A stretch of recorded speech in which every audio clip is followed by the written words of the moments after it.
A paz do Senhor, meu irmão, que Deus te abençoe rica e abundantemente. Pastor Américo Gomes, seu servo, seu irmão em Cristo, o nosso culto do ministério, guiando o rebanho, culto de celebração.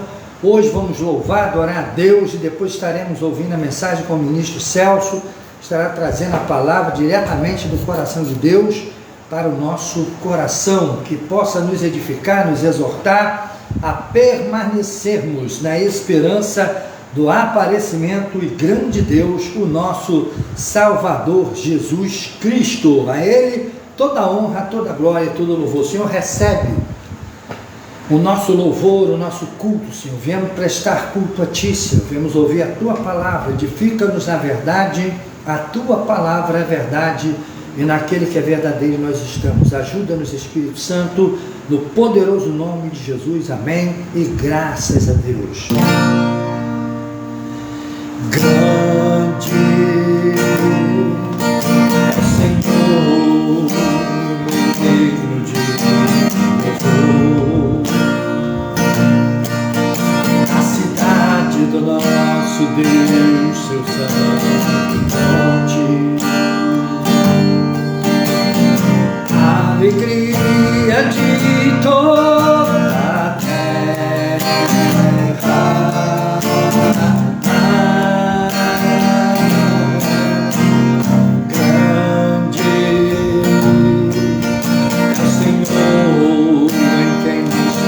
A vitória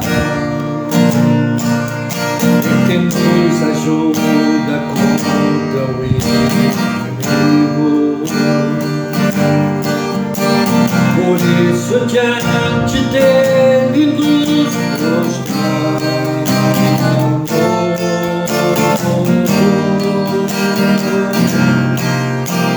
Queremos o teu nome engrandecer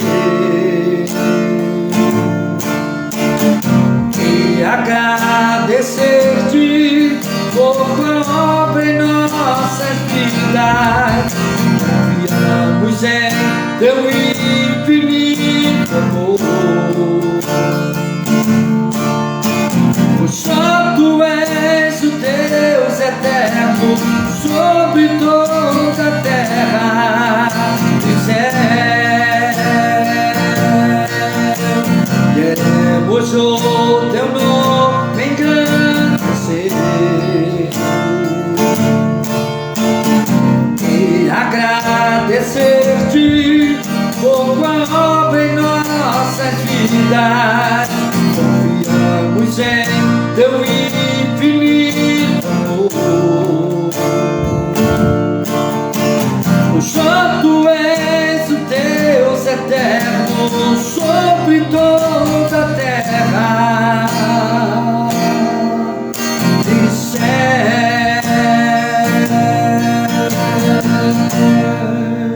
A Ele toda a honra, toda a glória e todo o louvor ao nosso único Deus, Senhor de tudo e Senhor de todos. Deus seja louvado e adorado para sempre. Ao nosso Pai toda a honra, toda a glória e todo o louvor. Eu sei que foi pago um alto preço para que contigo fosse meu irmão. Quando Jesus derramou sua vida, ele pensava em ti, ele pensava em mim, pensava em nós. Nos via redimidos por seu sangue, lutando com combate do amor, trabalhando sua igreja, edificando, derrompendo as barreiras pelo amor. E na força do Espírito Santo nós proclamamos aqui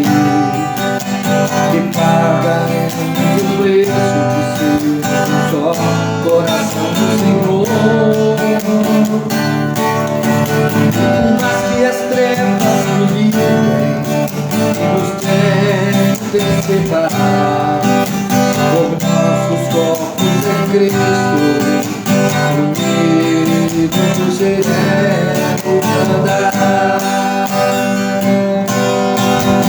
unidos iremos andar, unidos iremos andar. A Deus toda honra, toda glória e todo louvor. Bendito seja o nosso grande Deus e Pai, que nos tem dado tão poderosa salvação em Cristo Jesus. Oremos para nós podermos ouvir a palavra de Deus. Quero convidar você que participa desta live a se tornar parceiro deste ministério na obra de missões. E se Deus tocar no coração, você pode nos enviar uma oferta participativa para nós melhorarmos aqui o nosso local de culto. Precisamos, como eu já disse, de uma câmera para filmar, botar o PowerPoint para funcionar, para podermos dar aulas que nós temos prontos, bons seminários, boa palavra. Vamos orar. Senhor, abençoa o nosso coração, usa o teu servo de maneira poderosa na noite deste dia. O Senhor possa nos exortar, nos edificar, para que cada vez mais, por meio da tua palavra, da revelação da mesma, possamos andar na sua presença. Te agradecemos e te louvamos no nome de Jesus. Amém. Glória a Deus. Ministro Celso. Aleluia.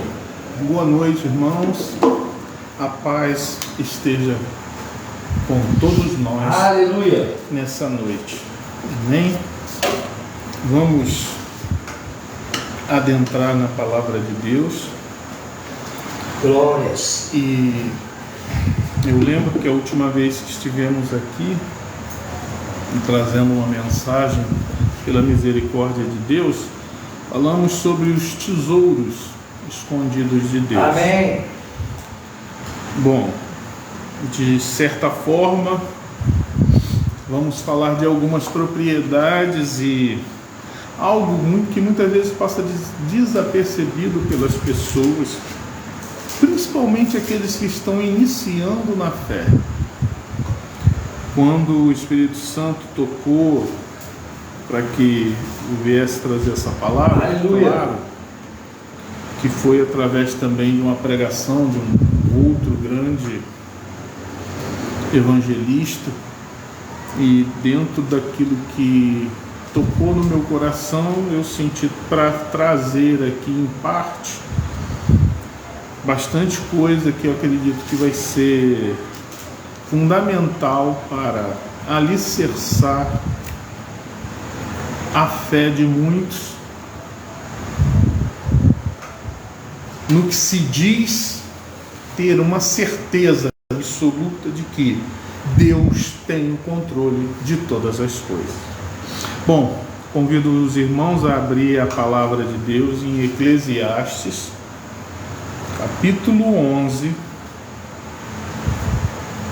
versículo 5. Aleluia. Então vamos lá.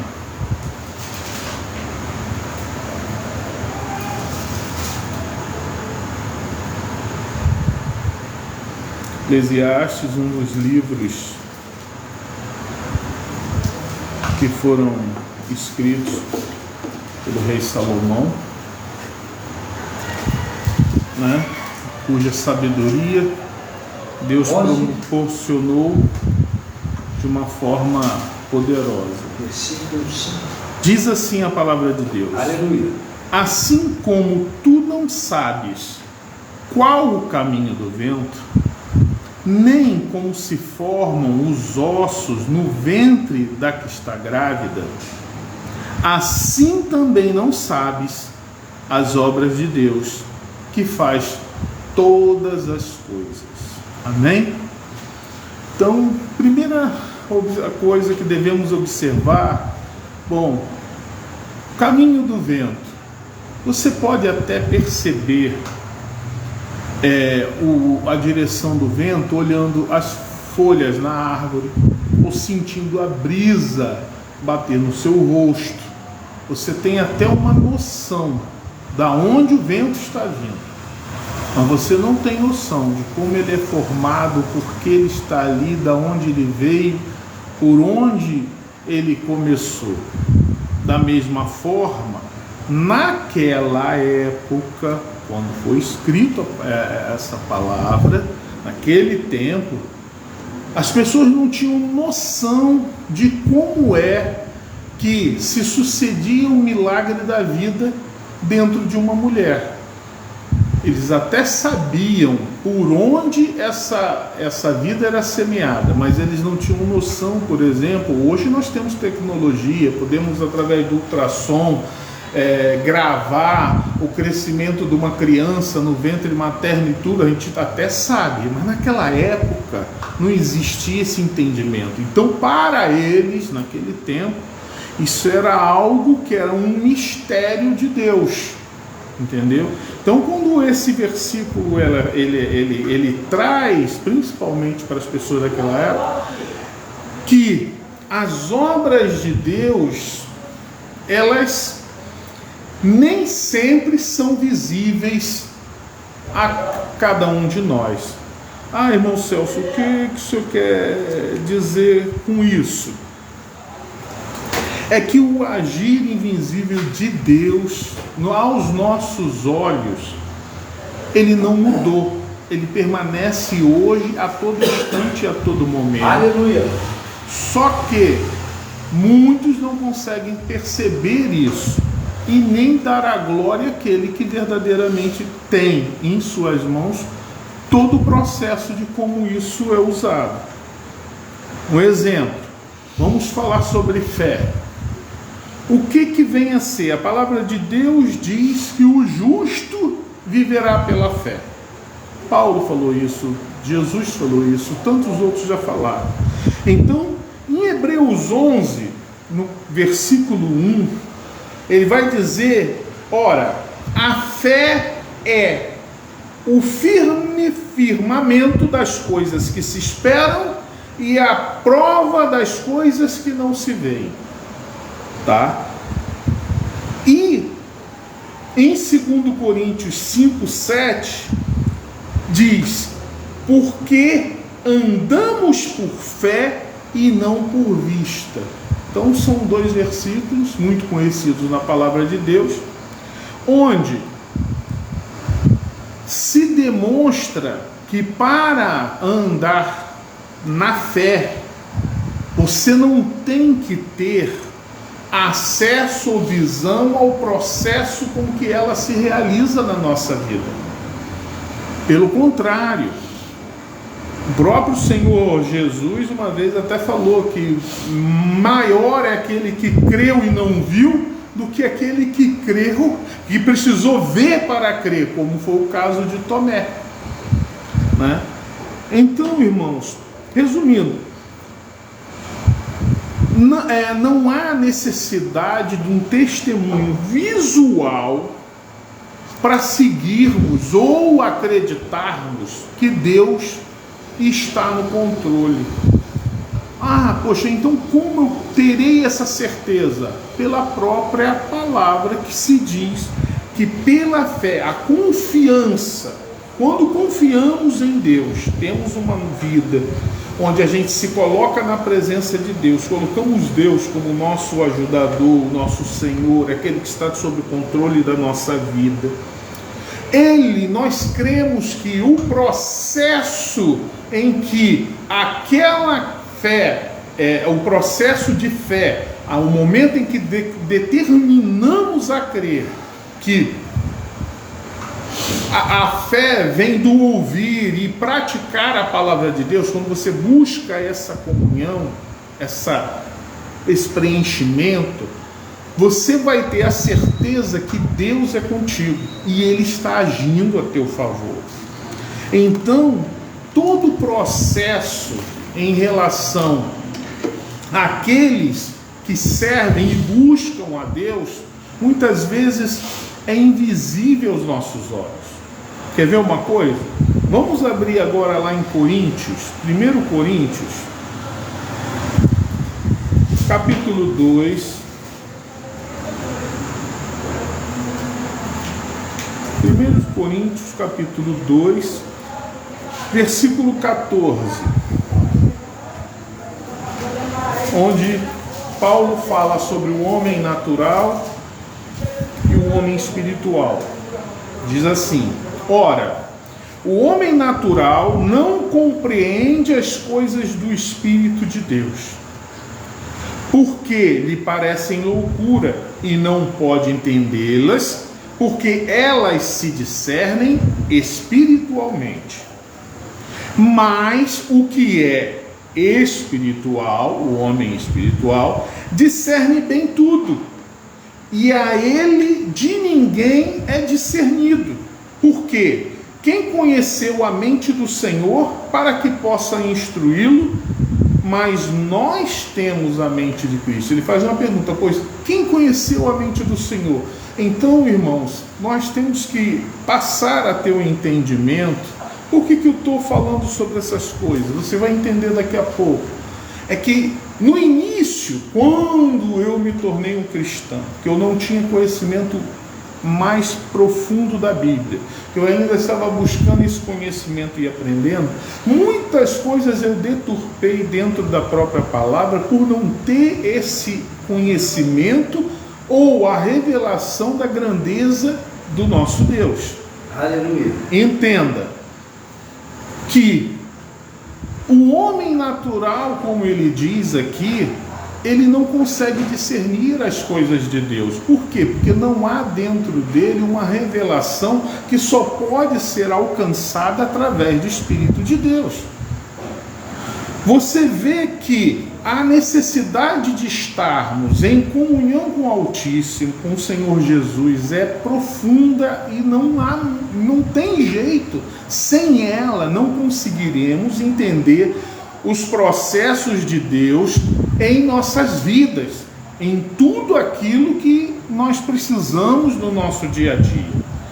Isaías 55, lá no versículo 8 e 9, eu vou ler aqui porque ele é muito conhecido, mas dá uma ideia do que é a grandeza de Deus.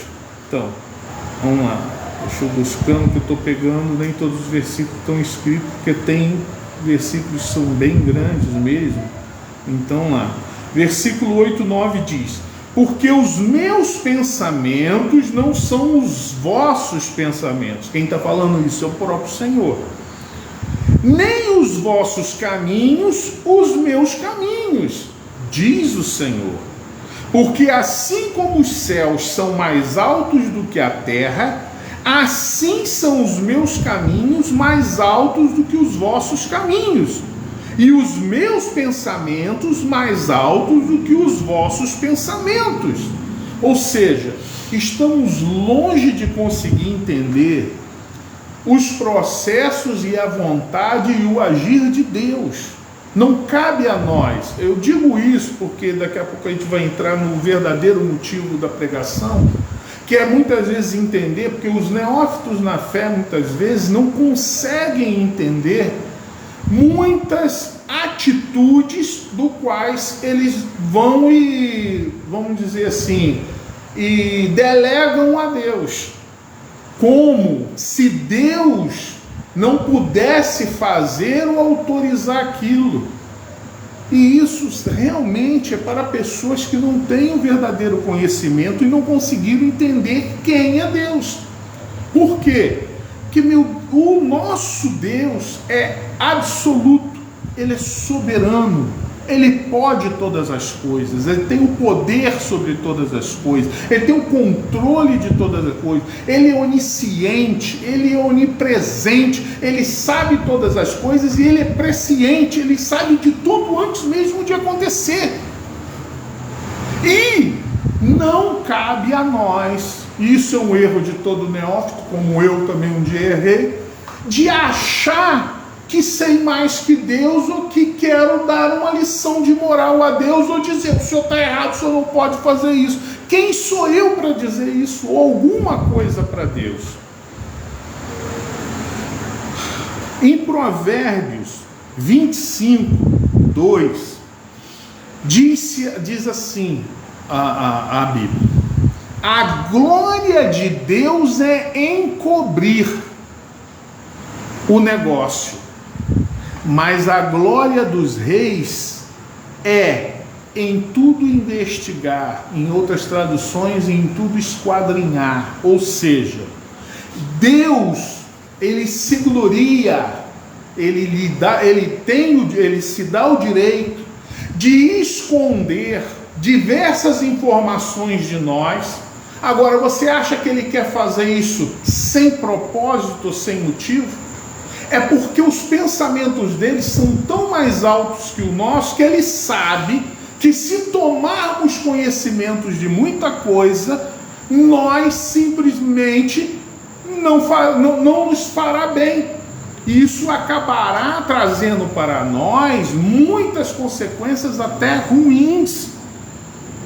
Em Deuteronômio 29, um dos primeiros versículos que eu conheci, porque ele, de certa forma, era a resposta para muitas perguntas que eu não sabia, diz o seguinte: as coisas encobertas são para o Senhor nosso Deus, porém as reveladas são para nós e nossos filhos, para sempre, para cumprirmos todas as palavras da lei. Ou seja, sempre haverá coisas encobertas. Hoje, muitas coisas encobertas de Deus, ele já autorizou que viessem ser reveladas, mas ainda há muita coisa oculta. E eu digo isso porque eu já falei, acredito que eu já falei isso aqui uma ou duas vezes, há alguns anos atrás, em 2015 para 2016, aconteceu comigo algo assim que realmente é até complicado de explicar, é difícil de se acreditar, porque desde a minha mocidade, quando eu conhecia Deus, eu fazia perguntas para Deus, que todos querem saber, né? Perguntas, né, sobre como as coisas foram feitas, o porquê disso e daquilo. Todos nós temos, se pudesse bater um papo com o Senhor Jesus, ia perguntar um monte de coisa. Então, e Deus se calou e não falava comigo. Passou anos, dezenas de anos, quase 30 anos depois, eu estava no meu quarto, deitado, estava lá, veio aquele sono e tal, aí veio, isso aconteceu, é meu, pessoal. Ouvi uma voz que dizia: levanta. Eu levantei e olhei, ninguém no quarto, eu sozinho. Ué, o que houve? Aí daqui a pouco diz assim, ó, vai para o escritório. E eu levantei, fui para o escritório. Dormi, o meu quarto fica no segundo andar, o escritório no primeiro, fui para o escritório. Aí diz assim, liga o computador. Eu fui, liguei o computador, eu não estou entendendo nada, onde quer chegar. Todo computador, ele depende de comandos. Ele não, se você ligar para ele, tu tem o processo de poder ele depender de comandos para acessar alguma coisa que queira. Então, como se explica você ligar um computador que ele abre num local, na internet? Para você ir para a internet, você precisa dizer que quer ir para a internet. Então, tu imagina tu entrar num local onde já tem algo separado para você e alguma coisa vem e diz ao teu coração. Veja essa, vamos dizer assim, ali era meio que uma reportagem, alguma coisa. E ali eu fiquei 1h e 33 minutos ouvindo coisas que aquilo afligiram o meu coração, porque eu pensei, não é possível. A vida inteira eu achei que isso é impossível. E aí dali Deus me revelou coisas ocultas que eu tinha no coração, que eu aprendi desde que eu comecei a estudar, e que hoje para mim não vale mais nada, porque eu tenho certeza daquilo que Deus me revelou. Primeira coisa que eu quis foi querer revelar isso para todo mundo. Até que o Espírito Santo falou: olha só, há mais de 30 anos atrás você me fez perguntas. Hoje eu estou te respondendo porque achei que em você existiria maturidade para ouvir. Porém, eu não disse que você tinha que participar para os outros. Então há coisas que Deus até vai te esclarecer, porque é um desejo seu e que Ele quer fazer para te agradar, mas muitas vezes não quer dizer que isso vai ter que ser participado aos outros. Então eu tenho coisas e sei de respostas hoje que creio que são de Deus, mas que eu não expresso isso para ninguém, porque isso não vai mudar aquilo que Deus quer que seja feito. E o que Deus quer que seja feito? Ele não quer que você tenha conhecimento se existe ou não existe aquilo ou outro, se a Terra é redonda, se a Terra é quadrada, se é plana, se tem extraterrestre, não tem, se houve dinossauro. Ele não está preocupado com isso. O que ele quer saber é o seguinte: que o homem precisa retornar a ter um encontro com Deus e alcançar a salvação. É isso que para ele é importante. Tá? Então, por que você está dizendo isso? Porque muita coisa naquela época me deixou assombrado e eu tive muitas dúvidas, e foi o Espírito Santo, pela misericórdia de Deus, foi tocando no meu coração e trazendo paz, me mostrando que o que ele queria fazer era trazer sobre mim uma experiência particular, onde de alguma forma ele vai me ajudar a não ser enganado. Essa que é a realidade. Porque, irmãos, entenda uma coisa: se tem um versículo que ele é verdadeiro, é o que diz: o mundo jaz no maligno. A palavra jazer é morreu, está morto.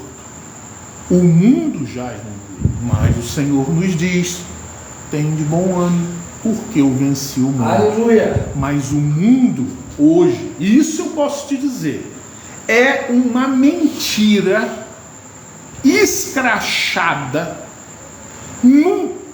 de uma forma tão rudimentar, que se eu fosse falar as coisas que são verdades realmente neste mundo, você ia me ter como louco, não ia acreditar nelas. Por quê? Porque você foi condicionado desde o teu jardim, a infância, em acreditar em muitas coisas que te passaram nos livros.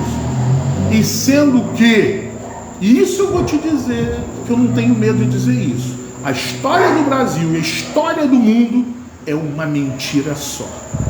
Tu não tem noção de como Satanás tem enganado massas e milhares de pessoas com histórias que não são verdadeiras. Para quê? Para levar as pessoas a um desencontro com o Senhor. Mas isso não é o caso da pregação. Mas eu quis falar isso. Por quê? Porque vamos falar agora sobre o diabo. E o que o diabo, muitas vezes... Por que eu estou levando essa pregação? Porque muitas pessoas hoje endeusam e acham que o diabo é o cara. E não é. E eu vou te mostrar dentro da palavra de Deus, e é uma das coisas que Deus pediu aqui para te mostrar. Então, aleluia. Irmãos, entenda. Deus tem seus próprios e magnânimos motivos de encobrir de nós muitas coisas. Por quê? Não somos capacitados a entender ou alcançar a grandeza da misericórdia de Deus. Então, vamos falar um pouquinho, sobre o diabo, dar um exemplo da magnificência de Deus, porque tem muita gente exaltando a Satanás indevidamente. Mas uma coisa é certa, o diabo, ainda que seja um anjo caído, é um anjo. caído, mas é um anjo. E ele, sendo um anjo, ele tem uma mente superior à nossa. Isso não existe quem... não, que não é... Não, o diabo tem muito conhecimento, tem uma mente muito mais privilegiada que a gente. Por quê? Que ele veio de uma criação do próprio Deus. Ele não fez para ser um anjo caído, ele fez para ser um anjo de luz. Lúcifer quer dizer um anjo de luz, porém ele se corrompeu, tá? Mas uma coisa você tem que entender: Satanás, ele teve a sua sabedoria corrompida. Ele não perdeu a sabedoria, entenda. Ele ainda tem a sabedoria, mas essa sabedoria foi corrompida. Então, por isso, Satanás, ele, nos seus ardis e maquinações, a sabedoria, ela foi assim, foi lançada como algo para, como se diz, para...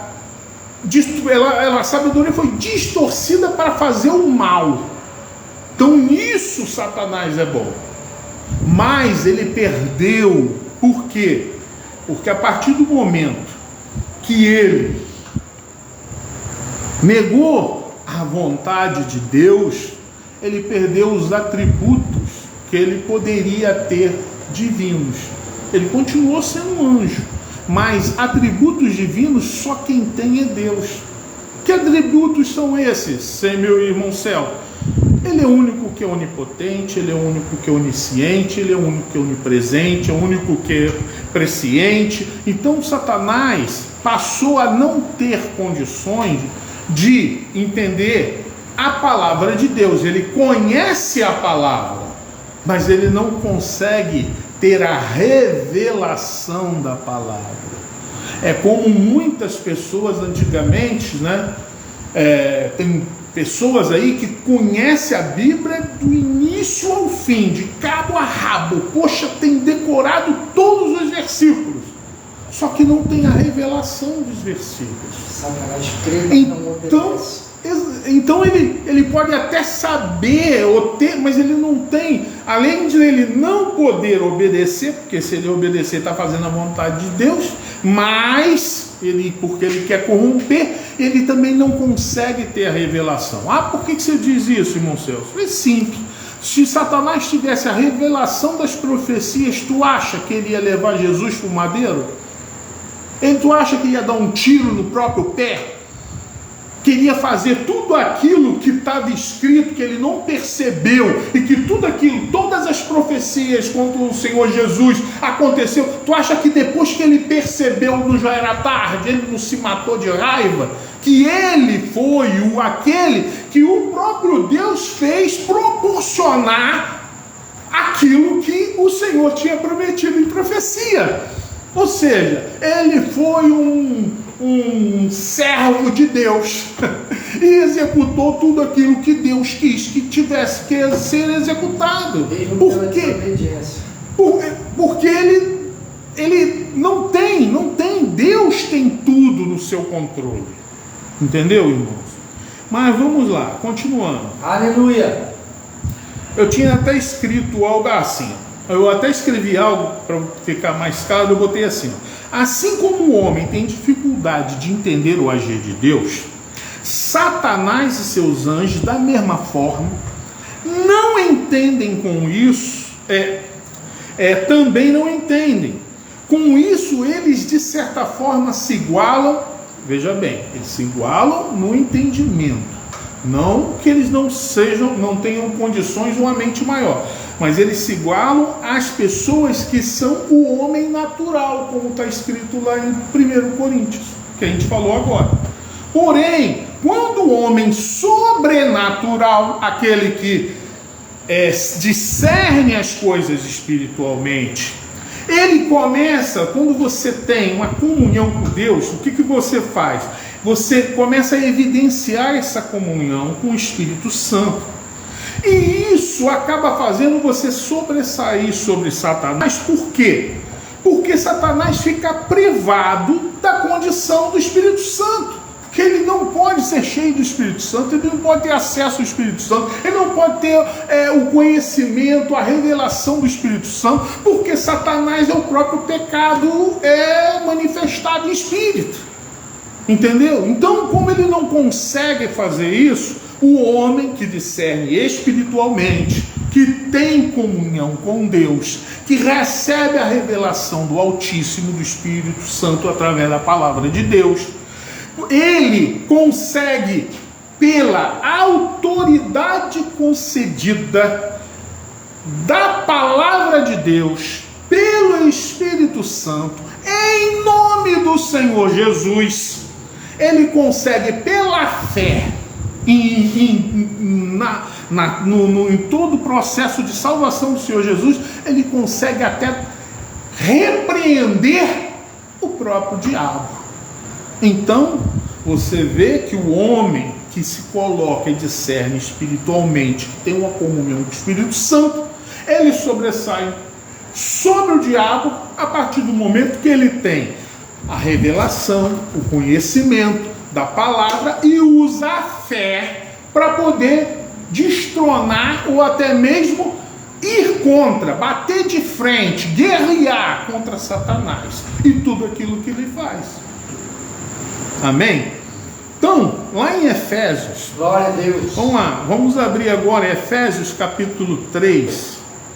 Vamos lá, vamos passear na Bíblia. Hoje talvez demore um pouquinho, mas lá em Efésios 3, versículo 8. Eu tenho Efésios 3, 8. Isso.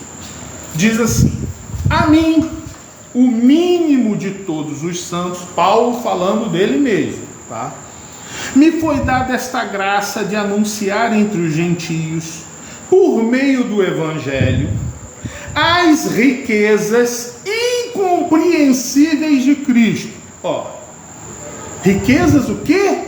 Que não podem ser compreendidas. Então, o próprio apóstolo Paulo já diz, nesse versículo, que as riquezas de Cristo não podem ser compreendidas.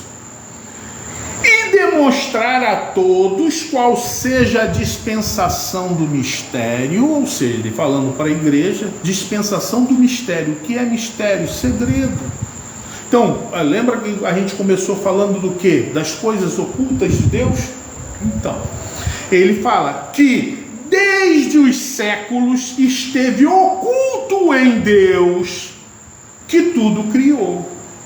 Ou seja, para que agora, pela igreja, a multiforme sabedoria de Deus seja conhecida dos principados, potestades nos céus. Ou seja, Paulo está tentando aqui demonstrar algo que é muito profundo, ou seja, ele vem falando aqui das coisas que são ocultas, riquezas incompreensíveis, segredos e mistérios de Deus, que através do que? Da sua multiforme sabedoria.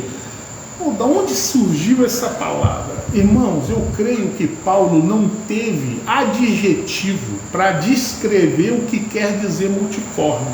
Então, se você for ver, eu nem olhei no dicionário, eu estou tirando por mim mesmo, mas você de multiforme já diz, é algo sem uma forma definida, é algo sem uma medida definida, é algo ao qual você não consegue mensurar, medir, muitas vezes alcançar ou até mesmo entender.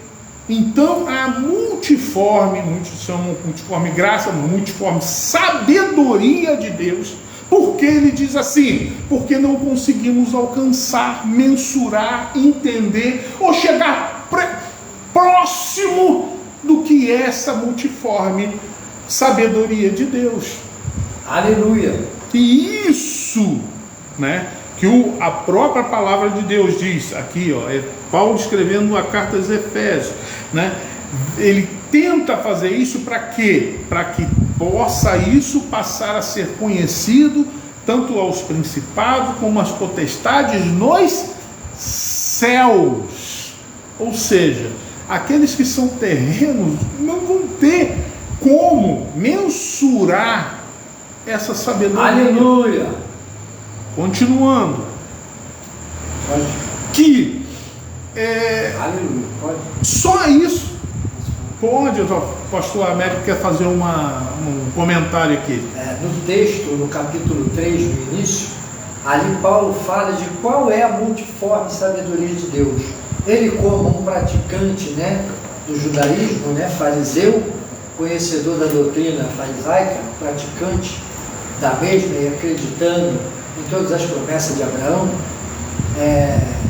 eles, como religiosos da época, eles não tinham na sua mente que os gentios seriam feitos filhos de Deus. Isso. E essa multiforme sabedoria, aí ele fala no texto anterior e depois ele discorre disso, que Deus em Cristo Jesus ia unir, ia criar um novo povo, né? Que é a igreja, que é feita de todos os homens que crê na verdade revelada, que é a fé que você está falando, que vai dar o poder, como o Evangelho de João fala, do homem ser feito filho de Deus. Essa é a multiforme sabedoria de Deus. Fazer convergir em Cristo todas as coisas e nele tornar todas as coisas de Deus novamente. Não deixar nada para o diabo.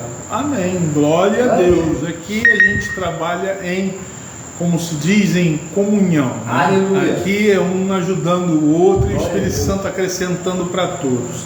Então, 1 Pedro 5,8 diz assim: sede sóbrios, vigiai, porque o diabo, vosso adversário, ainda anda em derredor, bramando como leão, buscando a quem possa tragar. Irmãos, significa que o diabo não pode tragar qualquer pessoa. Se ele anda ao derredor, buscando, significa que ele não tem acesso a todos. Ele tem que ter uma permissiva e tem que haver um motivo, tem que haver uma brecha para que ele possa tocar em alguém. Então ele está condicionado a alguma coisa. Por isso lá em Efésios 4:27 diz assim, que você não deve dar lugar ao diabo. E em Tiago 4:7 diz: resista ao diabo e ele fugirá de vós. E nessa mesma passagem, 1 Pedro 5, mais no versículo 9, que foi antes dessa 8, diz: resistir firmes na fé. Aleluia! Por quê? Porque o diabo, ele está condicionado a fazer somente aquilo que Deus permite. E aí vamos entrar num assunto, já, que foi uma das coisas que mais mexeu comigo no momento em que eu não conhecia, não tinha realmente me aprofundado na palavra de Deus. Mas antes eu quero te deixar uma outra palavra.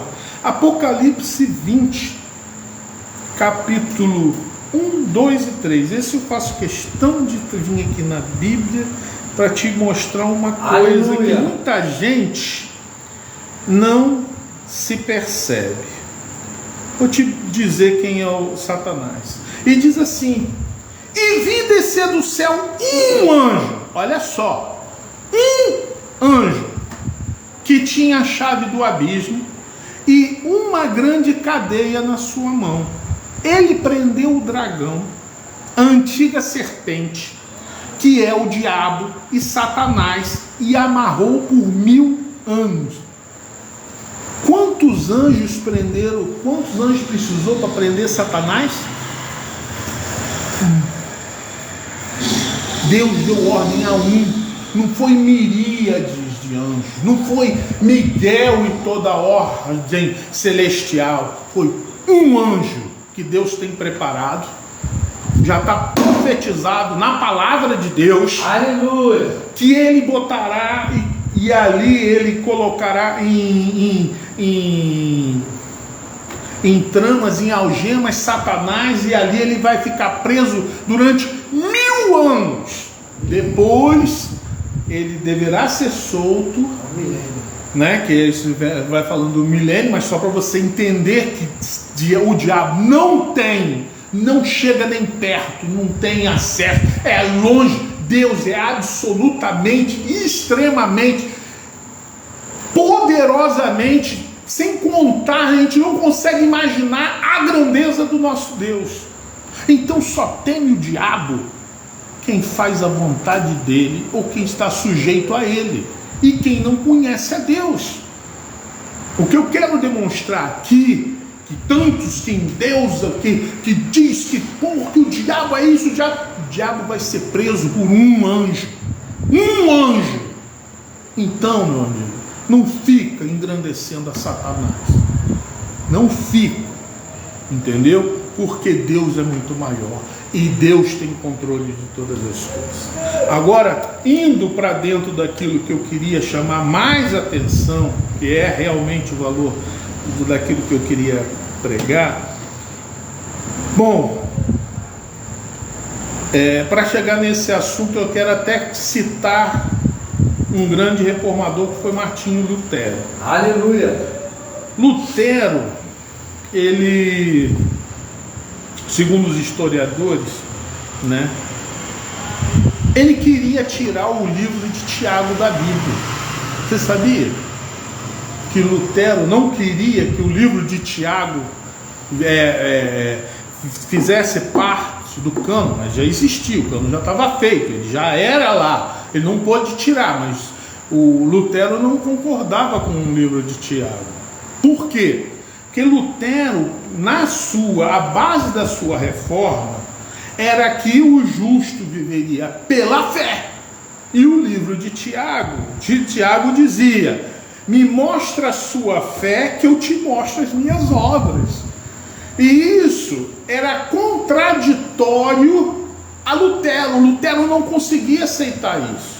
Mas é porque Lutero não tinha um quadro explanado do que realmente Tiago queria dizer com essas palavras. Então, Lutero foi um que foi contra o livro de Tiago, porque ele achava que o livro de Tiago ia contra a natureza da reforma que ele fez, que era baseado no quê? Na fé.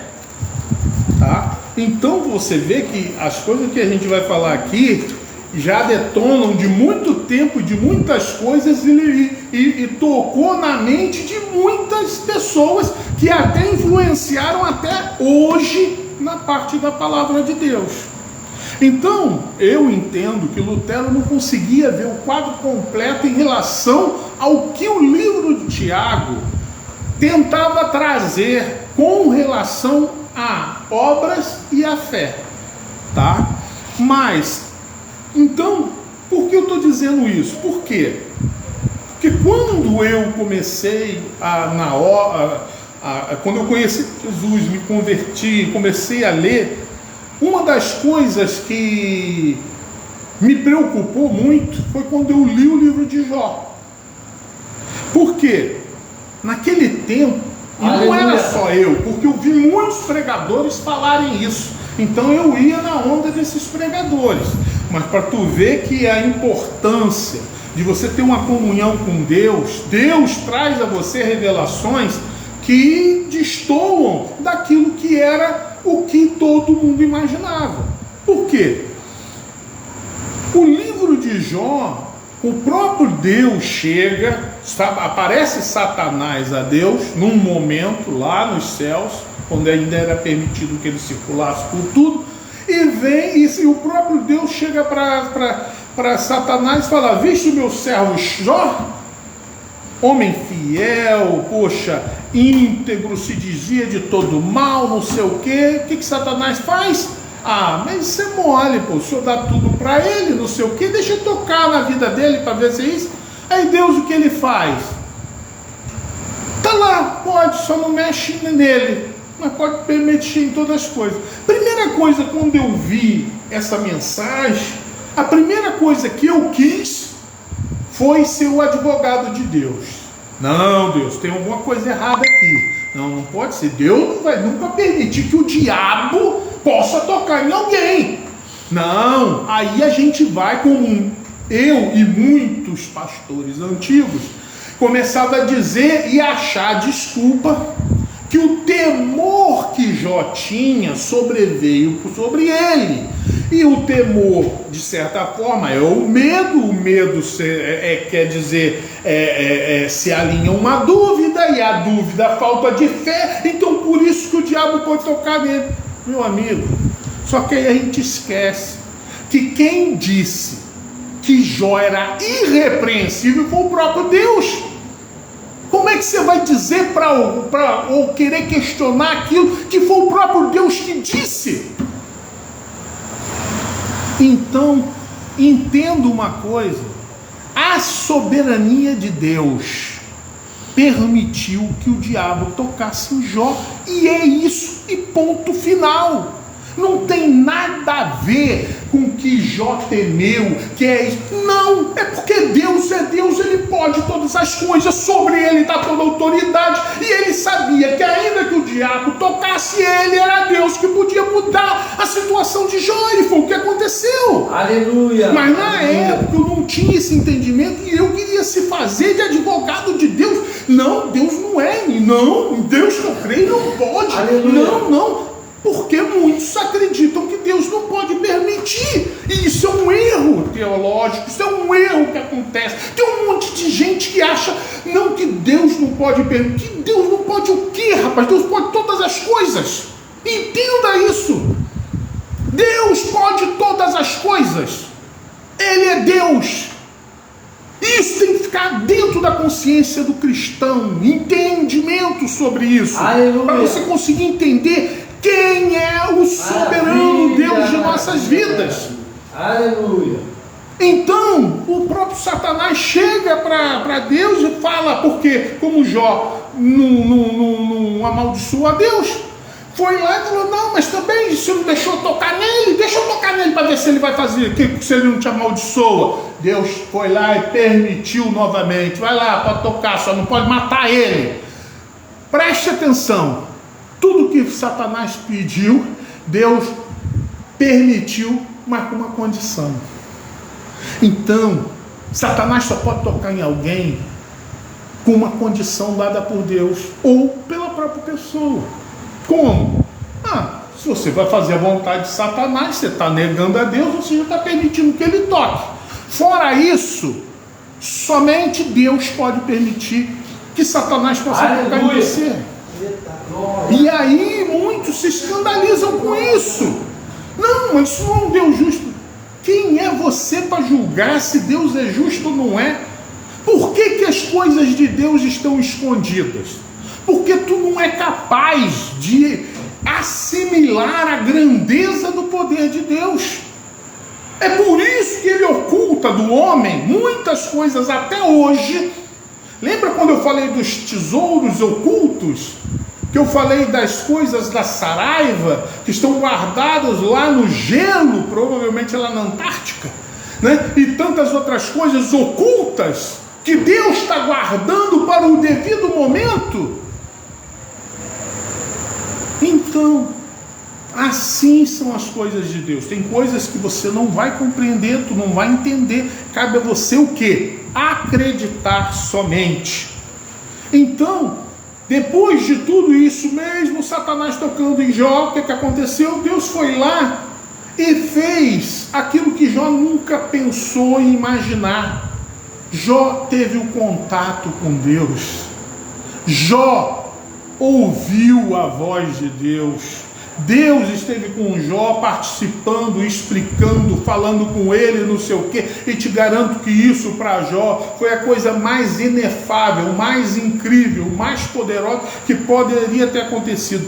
Nem ele retornando com toda a riqueza, dobrando a família, dobrando todos os bens, não sei o quê, chegou aos pés como se diz, do momento especial que foi Jó ter contato com o próprio Deus, que ele só conhecia de quê? De falar. nada consegue sobressair a esse momento que Jó teve. Te garanto que Jó daria tudo que ele recebeu para ter um novo contato com Deus. Ele daria tudo novamente, perderia tudo, faz tudo de novo, meu Deus, só para ter a oportunidade de falar contigo novamente. Então as pessoas têm que entender que Deus está no controle de tudo e cabe a nós o que? Confiarmos em Deus.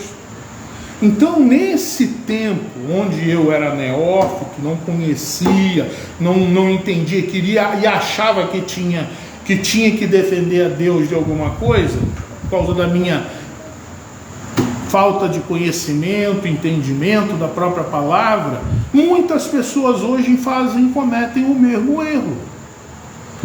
Então, você tem que entender que Jó não pecou contra Deus e não foi uma punição ou alguma causa que aconteceu. Foi Deus que permitiu, ponto final. Agora, onde é que tem uma outra condição semelhante? Vou te dizer agora no Novo Testamento. Você vai abrir agora lá em Lucas. Abre lá no livro de Lucas. Vamos passear na Bíblia e ver que isso é uma coisa que é hereditário, né? Por quê? Porque agora é o próprio Jesus. Ah, Senhor, só a tua misericórdia mesmo, né? Porque a gente não é nada.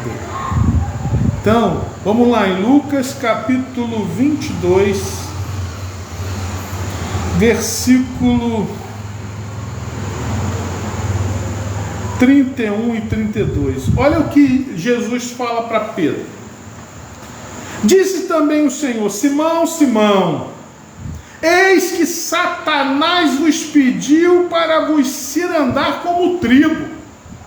Eu imagino quando o Senhor falou isso para Pedro, que Pedro deve ter falado: Ô Senhor, o Senhor não deixou acontecer nada comigo não, né?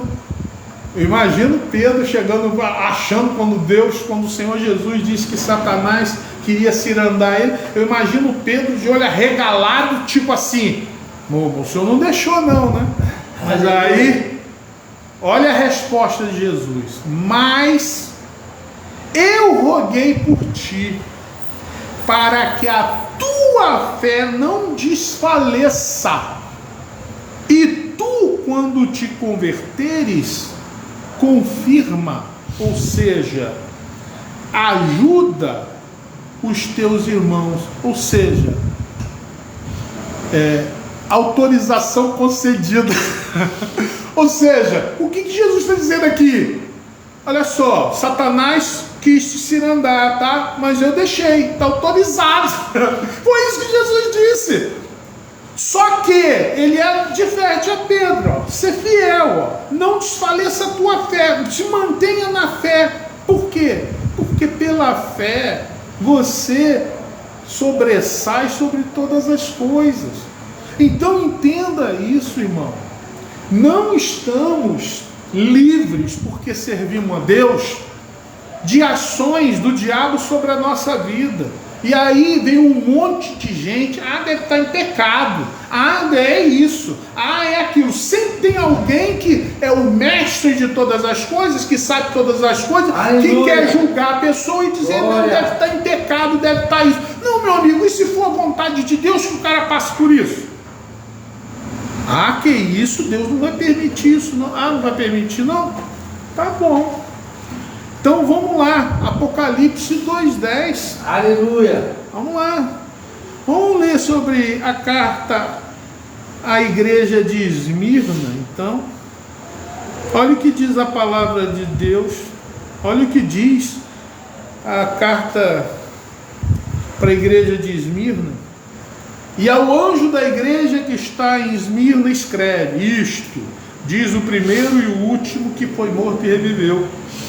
Eu sei de tuas obras e tribulação e pobreza, mas tu és rico.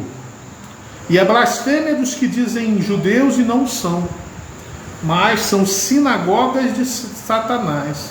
Nada tema das coisas que hás de padecer. Olha o que ele diz. Nada temo das coisas que hás de padecer. Ele já está dizendo, meu amigo, vai vir coisa brava contra você. Eis que o diabo lançará alguns de vós na prisão. Por acaso Jesus diz aqui que ninguém ia para a prisão? Não, ele está dizendo aqui que o diabo vai lançar muitos na prisão, para que sejais tentados. E tereis uma tribulação de 10 dias, porém ser fiel até a morte, dar-te-ei a coroa da vida.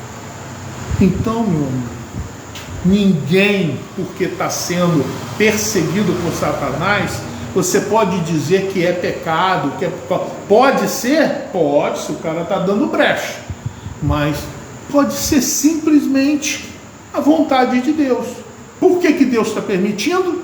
Meu amigo, muitas vezes para o teu crescimento, para o teu entendimento, para alguma coisa que está oculta aos nossos olhos. É isso que eu quero que você entenda.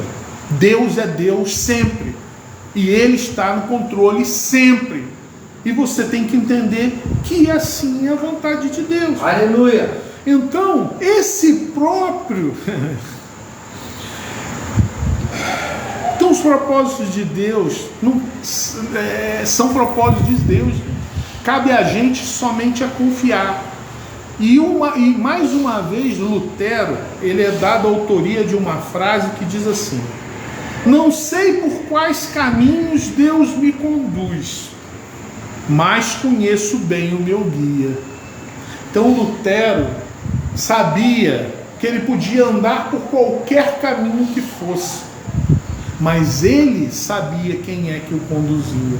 Então muitas vezes você está passando por uma grande provação, que você sabe que não está em pecado, sabe que está fazendo as coisas certas com Deus, aleluia, mas Deus está permitindo porque algo vai acontecer e isso vai abençoar alguém, porque em Romanos 8:28 diz: e sabemos que todas as coisas contribuem juntamente para o bem daqueles que amam a Deus, daqueles que são chamados por seu decreto. Então, irmão, tudo coopera para o bem daquele que ama e faz a vontade de Deus. E ainda que você se sinta afrontado, perseguido, abandonado, saiba que confiar em Deus, Ele vai fazer tudo que tudo isso se torne uma bênção, seja para a tua vida, para o teu aprimoramento espiritual e tudo mais. E eu queria terminar essa mensagem só com mais uma revelação que Deus tem me dado. E aí eu vou lá no livro de Daniel, porque isso aqui é muito forte.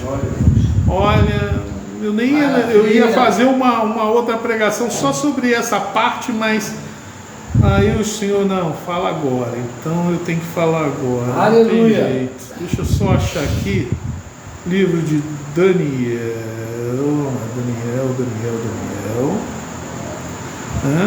Capítulo 2. Bom, aí eu, para poder simplificar, você conhece a história da estátua, do sonho de Nabucodonosor, sabe? Então, estátua com cabeça de ouro, braços de prata, tronco de bronze, não sei o que, barro, pedra, tudo misturado no corpo, aquela estátua grande. E Daniel está revelando um sonho lá para Nabucodonosor. Só que no versículo 32, ele diz assim: a cabeça daquela estátua era de ouro fino, seu peito e seus braços de prata, seu ventre, suas coxas de cobre, as pernas de ferro, tal. 34, 35, perdão, amigos. Não, então ele estava lá. Bom, ele diz assim: estava vendo isso. Não, aí Daniel está contando o sonho para Nabucodonosor. Então ele fala isso: quando uma pedra foi cortada sem mão. Imagina uma pedra no sonho. Daniel falando isso para Nabucodonosor, viveu esse sonho. Ele estava até desesperado, sem entender o porquê do sonho. Então uma pedra, ela é cortada sem mão. Então imagina uma pedra, ela divide sem mão. O que isso quer dizer, irmão? é algo divino, é algo sobrenatural, é algo que só o Senhor pode fazer. Então, essa pedra, segundo a visão, lá o sonho de Nabucodonosor e a revelação de Daniel, aleluia, diz assim: essa pedra cortada sem mão, o qual feriu a estátua nos pés de ferro e de barro e os esmiuçou. Esse termo esmiuçar é tornar pó, mas não é só o barro. Ele tornou pó o ouro, a prata, o bronze, o ferro, o barro, tudo, a pedra, tudo. Ele tornou aquilo pó. E aí no versículo 35 diz assim: então foi juntamente esmiuçado o ferro, o barro, o cobre, a prata, o ouro, os quais se fizeram como a pragana das eras no estio, e o vento os levou, e não se achou lugar algum para eles. Ou seja, todo aquele material da estátua foi esmiuçado por aquela pedra, ao ponto de tudo virar pó, do vento carregar tudo aquilo, e o melhor que aquilo que, olha só, oh meu Deus, diz assim: mas a pedra que feriu a estátua se fez um grande monte, aleluia, e encheu toda a terra. Glória. Tem noção isso? Porque as pessoas veem esse sonho, mas esse detalhe desse versículo eles ficam apercebidos. Por quê? Porque eles olham a grandeza da estátua, vê não sei o que, vê isso, aquilo, tudo, mas esquecem disso aqui. Olha só a profundidade. Essa pedra que feriu essa estátua se tornou um grande monte que encheu toda a terra. Ou seja, que pedra é essa? Para você meditar. E essa pedra é aquilo que nos torna vitoriosos.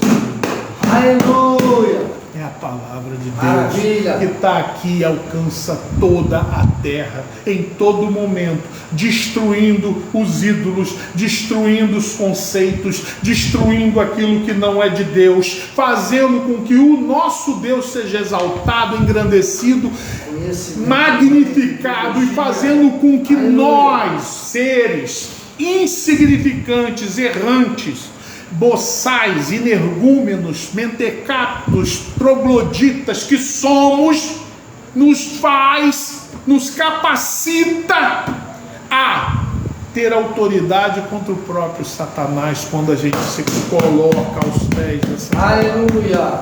Então, se você gosta de dar alguma, como se diz, dar trela para Satanás, esquece, meu amigo. Dá trela para Deus. Esse sim é o Todo-Poderoso. Esse assim é o maior de todos. Esse sim merece toda a honra, toda a glória a Deus. E todo o louvor. Que o Senhor Jesus possa te abençoar cada dia mais e tenha uma semana abençoada em nome do Senhor Jesus. Glória. Amém. Glória, glória. Maravilha, maravilha, maravilha. Que pedra abençoada, que não precisou de mão humana. Quando Nabucodonosor, irmão, permite eu dar um aqui, porque, irmão, é tão maravilhoso, foi profundo demais isso. Você que está aí do outro lado da telinha, papando esse maná espiritual, que coisa maravilhosa. Nabucodonosor, o monarca, né, o rei, o todo-poderoso da época, no seu reinado, ele vai ter essa revelação divina. E se você ver, esse homem vai viver como animal, para quebrar o orgulho dele. E depois Deus vai dar uma revelação dessa, e Daniel, o profeta, vai interpretar isso. Nabucodonosor vai ver cabeça de ouro, braço de prata. Se você olhar dentro das profecias, são os reinos que se levantaram e se tornaram poderosos. E o pé, que era de ferro e de barro, fala do último reino, do último império, né, que Cristo viveu nessa época, que é o romano. Então, A época perfeita dessa revelação, do cumprimento de tudo, foi a pedra cortada não por mão de homem, ou seja, foi uma providência divina, é o Cristo que é manifesto aos homens. Como eu falei na aula passada, os grandes filósofos, os grandes homens, os grandes reis, os grandes monarcas, os grandes conquistadores, eles questionaram o tempo todo, buscando encontrar uma verdade que lhe desse um norte para que eles pudessem viver. De encontro a essa verdade, não obtiveram, mas a verdade veio de Deus para o homem, a pedra não cortada por mãos humanas, que veio e esmiuçou os pés, esmiuçou a prata, esmiuçou tudo. Sabe o que é isso? O Evangelho, como o irmão fez aqui, que eu gosto muito de fazer isso, este Evangelho é a resposta para a humanidade, a verdade de Deus para a humanidade, é a melhor porção que o mundo pode ter, é esta palavra. A Deus toda a honra, toda a glória e todo louvor por esta mensagem. Que mensagem maravilhosa! Que o Espírito Santo possa falar melhor em seu coração. Não há nada que possa sobrepujar o verbo de Deus, a palavra de Deus, a pedra não cortada por mãos humanas. Não foi homem que fez essa obra, foi Deus que nos deu esta poderosa salvação. Que maravilha, foi maravilhoso. Eu estou papando ali quietinho, eu só saí para beber água, porque eu senti muita sede, mas a bênção, o maná abriu, Deus abriu os céus e derramou esse maná gostoso sobre nossas vidas. Então que o Espírito Santo possa edificar você. Quero louvar, adorar a Deus por sua vida, quero pedir a sua ajuda. Se você sentir, pastor, eu quero participar dos cultos aí, nós aqui estamos começando, engateando na obra, precisamos de obreiros, de obreiras, pessoas que trabalhem seriamente, que tenham vontade de fazer a obra de Deus. Queremos melhorar aqui o nosso local de culto, para melhor atender as pessoas que aqui chegar. Queremos fazer obras sociais aqui, por enquanto estamos engateando, já estamos fazendo, ao meu ver, né? Não para a glória minha, mas isso é glória de Deus, porque Ele está fazendo. O nosso ministro Celso está aqui com a gente, ele tem visto isso, ele é participante direto disso. Deus tem feito uma obra tremenda de missões por meio de nossas vidas e de pessoas que se dispõem a contribuir e a enriquecer o reino de Deus por meio do nosso ministério, que Deus levantou em tempo de aflição. Esse ministério surgiu, meu irmão Celso, né, o ministro, sabe quando isso aconteceu. Ele foi o primeiro a ouvir, mas na época nós não sabíamos que iria tomar uma proporção dessa. Eu falei, irmão Celso, nós éramos membros de outra igreja, eu falei, irmão Celso, o mundo está em pandemia, as pessoas estão passando fome, eu estou com um jovem pastor moçambicano aqui, que está comendo folha de batata doce, e não tem comida já há uma semana direito, come folha de batata doce, eu quero ajudar ele. Aí a primeira oferta que eu enviei foi R$100, tu lembra? Falei, R$100, e quando eu consegui, eu não sabia o caminho e falei, Deus, e agora? Aí Deus me deu os caminhos, nós conseguimos enviar uma primeira oferta. Quando eu enviei a primeira oferta, que eu vi chegar lá, eu falei, Jesus, Tu abriu uma porta para mim, aonde não tinha porta, e eu vou entrar por ela, e o Senhor vai fazer grande obra. E nesse ínterim de tempo aí, nesse percurso do início da pandemia 2020, né, até 2024, nós já construímos 2 igrejas, reformamos uma, e agora nós já construímos outra. Em janeiro lançou-se o alicerce, essa semana hoje, ele já mandou as fotos, já está levantando as paredes lá em Moçambique, igreja para rebanhar o povo de Deus, para ser educado, para aprender a palavra, para crescer na graça e neste conhecimento, nesta fé, nesta verdade. Fé significa aquilo que vem de Deus e que é verdade para a salvação do homem. Isso aqui, fé não é algo inerente do ser. O ser, ele tem a capacidade de crer. Você pode crer em qualquer coisa, mas a única crença que te leva à salvação é a fé, que é a verdade de Deus revelada para o homem, que tem a capacidade de salvá-lo. Quero pedir aí a sua ajuda para a contribuição também. Participe desta obra de missões. Nós estamos aí edificando igreja e creio que no próximo ano nós vamos enviar missionário. Minha vontade é esse ano, mas já estou sonhando, não só um, mas como outros missionários. Quero ir também lá RD Congo, na República Democrática do Congo, para ajudar aquele povo. Já estamos entrando em contato com um pastor humilde também no país chamado Malawi, que é do lado de Moçambique. Estamos aí tentando alargar as nossas estacas, mesmo com poucas pessoas, mas aquele pouco Deus tem garantido a vitória. Eu quero convidar você para participar deste Ministério de Missões e ore por nós para que Deus levante contribuinte. Você pode se tornar um contribuinte, você pode ofertar R$10, R$20 todo mês, R$30, R$40 todo mês, certinho. Você pode enviar essa mensagem para nós e nós vamos te ajudar e a todo mês você participar desta missão. Muito em breve nós vamos ter a nossa conta, né, com o número de CNPJ direitinho. Vamos ter ali a condição de você preencher o documento de maneira eletrônica ou pessoalmente, né, quando nós formos nas igrejas, que nós vamos ter aqui. Eu quero aqui pessoas confiáveis, eu vou fazer parte desse ministério, que possa nos representar, e quando nós, não vai ser muitos, porque nós precisamos de pessoas de alta confiança para isso, pessoas que vão ser enviadas em outras igrejas para pedir ajuda, e vamos ter aqueles cartões que a pessoa preenche e autoriza o banco todo mês tirar ali R$50, R$30 da sua conta para contribuir para o crescimento do reino de Deus.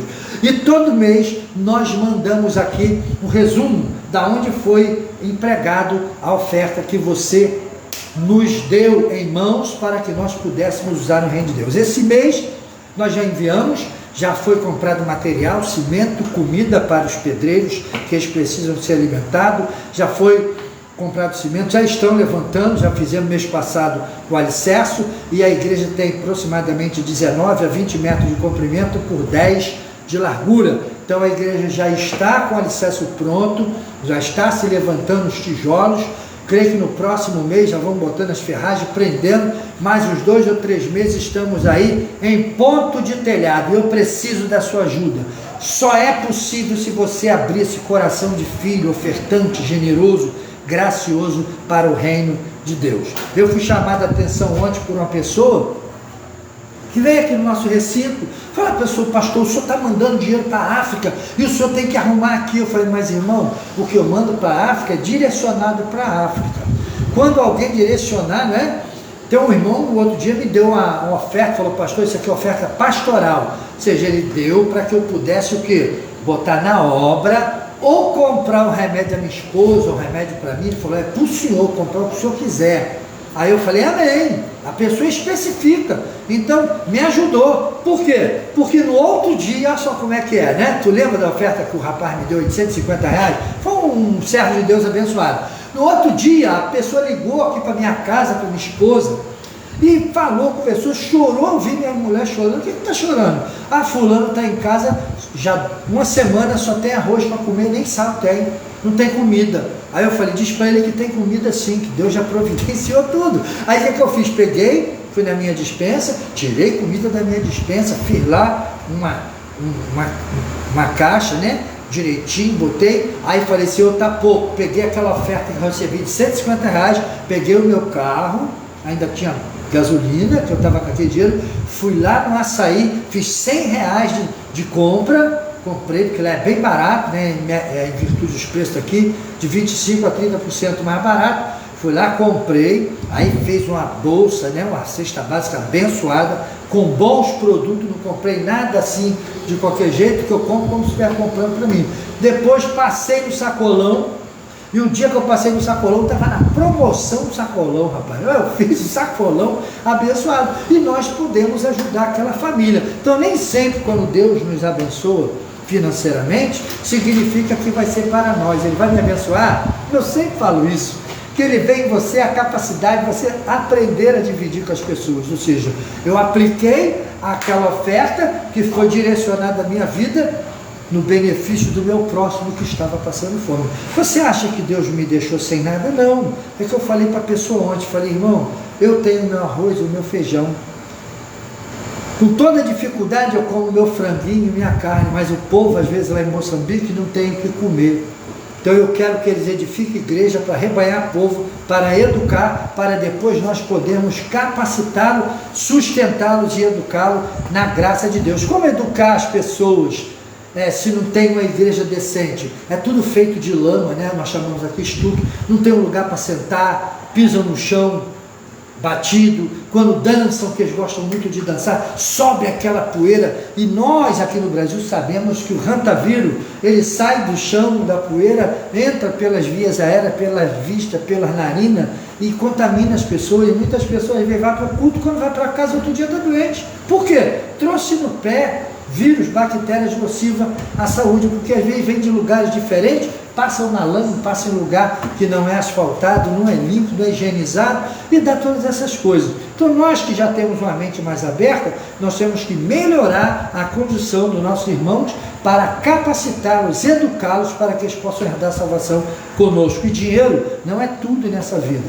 A vida ela é feita de equilíbrio, de paz e de você ter satisfação. Que adianta muita gente rica e às vezes se suicida, não tem satisfação na própria vida, na sua própria riqueza, na sua própria paz. E como o nosso irmão ministro Celso pregou aqui, Deus usou ele poderosamente, nem sempre você que está fazendo a vontade de Deus está livre de ser açoitado pelo diabo,